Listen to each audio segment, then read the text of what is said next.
এখানে পরীক্ষা 10:30টায় শুরু হবে, আমরা ওইভাবেই বেরোচ্ছি ঘর থেকে। এখন এখানে এসে দেখি যে পরীক্ষা 11:15 শুরু। তাহলে আমরা 2টার সময় কিভাবে কৃষিগুচ্ছ পরীক্ষাটা অ্যাটেন্ড করব? এখান থেকে শহরে যেতে কমে 2 ঘন্টা লাগবে।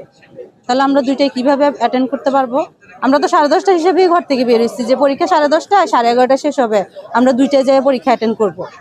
এখন তারা যদি 11:15 শুরু করে, বাচ্চাটা 12:15 যদি শেষ হয়, তাহলে আমরা কিভাবে 12:30 1টার দিকে বের হইতে? তো এখান থেকে অনেকক্ষণ লাগবে।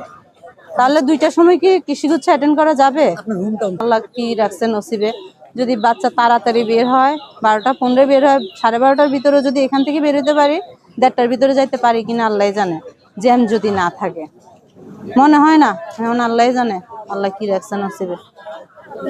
পরীক্ষাটা জাস্ট টাইমে শুরু করা উচিত, কারণ 10:30টায় লিখছে, তারা 10:30টায় তো শুরু করবে। বাংলাদেশে কোথাও তো এই নিয়ম দেখলাম না।